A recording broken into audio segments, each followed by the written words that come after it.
Assalamualaikum warahmatullahi wabarakatuh. Pada kesempatan kali ini kita akan belajar tentang koordinat kartesius. Yang pertama, kita akan belajar menentukan posisi titik terhadap sumbu X dan sumbu Y. Oke, di sini koordinat kartesius itu terdiri dari sumbu X dan sumbu Y ya. Oke, sumbu X dan sumbu Y ini saling berpotongan tegak lurus. Titik perpotongan antara sumbu X dan sumbu Y disebut sebagai pusat koordinat atau biasa diberi nama dengan titik O ya.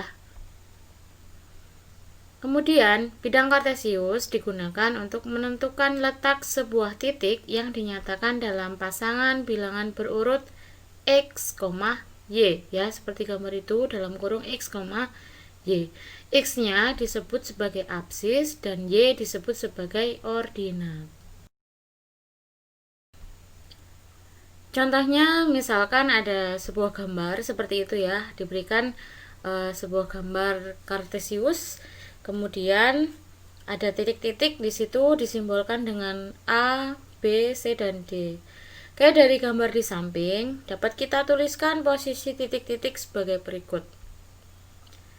Oke, titik A, kita cari titik A ya. Titik A ternyata terletak ya berjarak 2 satuan dari sumbu Y ya, sumbu Y yang ke atas, yang vertikal, sumbu X yang horizontal. Oke, titik A berjarak 2 satuan dari sumbu Y dan berjarak 1 satuan dari sumbu X. Kemudian kita cari yang titik B. Titik B itu berjarak berapa? 2 satuan dari sumbu Y dan berapa? 4 satuan dari sumbu X. Titik C berjarak 3 satuan dari sumbu Y dan 3 satuan dari sumbu X. Kemudian itu yang terakhir adalah titik D ya, mohon maaf, itu titik D berjarak 3 satuan dari sumbu Y dan berjarak 2 satuan dari sumbu X.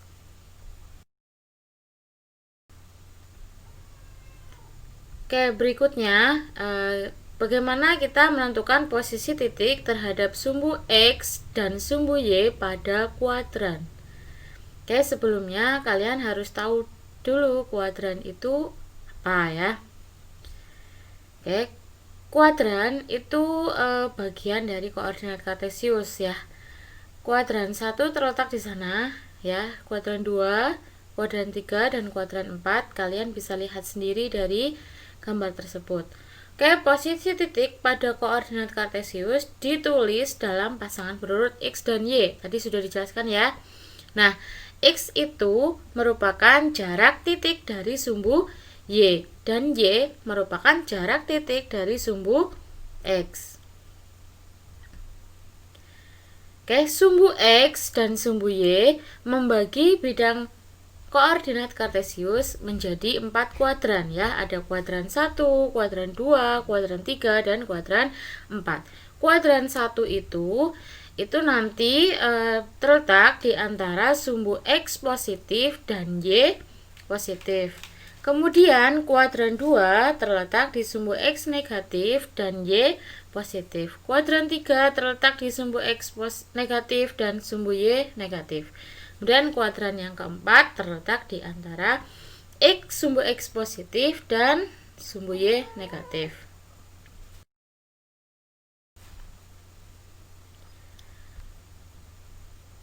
Oke, contohnya dari penjelasan sebelumnya, maka jika ada pertanyaan titik P 1,2 berada di kuadran berapa? Ya, X-nya positif, Y-nya positif, berarti berada di kuadran 1. Kemudian, kalau ada soal titik P 1,-3 berada di kuadran berapa? Ya, X-nya positif, Y-nya negatif, maka berada di kuadran berapa? X-nya positif, Y-nya negatif, berarti ada di kuadran 3. Mohon maaf, 4. 4 apa 3? 4 ya, kalau 3 itu negatif dan negatif ya. Kemudian jika titik P negatif 2, negatif 2 berada di kuadran. Ya, betul sekali, di kuadran 3 tadi sudah keceplosan saya. Kemudian yang terakhir ada titik P negatif 4,2 berada di kuadran berapa? Ternyata berada di kuadran 2 ya, X nya negatif, Y nya positif, ternyata terletak di kuadran 2. Oke, selanjutnya adalah materi yang terakhir di video kali ini, menentukan posisi titik terhadap titik asal 0,0 dan terhadap titik tertentu ya. Diberikan gambar koordinat kartesius di situ ya. Ada rumah Ani, sekolah, dan lapangan. Oke, posisi titik awal suatu koordinat untuk menuju ke posisi titik lain dilakukan dengan cara melihat posisi titik pertama, kemudian tujuan posisi titik selanjutnya. Oke, dari gambar itu ya, misalkan objeknya adalah sekolah dan lapangan ya.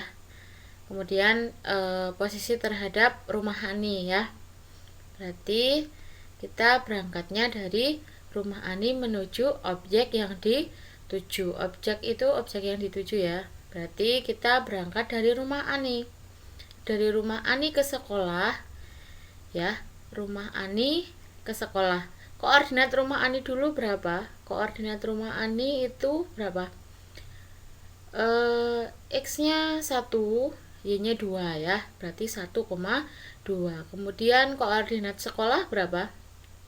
Ya, di situ ada X-nya negatif 3 dan Y-nya 1, berarti negatif 3,1. Kemudian koordinat lapangan negatif 1, negatif 3. Oke, berangkat dari rumah Ani ke sekolah ya. Objek yang dituju yang pertama adalah sekolah. Berarti kita akan bergerak berapa? 4 satuan ya ke kiri ya. Dari rumah Ani ke sekolah ke kiri, 4 satuan ke kiri dan 1 satuan ke bawah. Dari rumah Ani ke sekolah ya. Kemudian dari rumah Ani ke lapangan berarti berapa? Bergerak 2 satuan ke kiri, kemudian berapa? 1, 2, 3, 4, 5 satuan ke bawah ya. Semoga kalian paham dengan materi ini ya. Sekian dari saya. Assalamualaikum warahmatullahi wabarakatuh.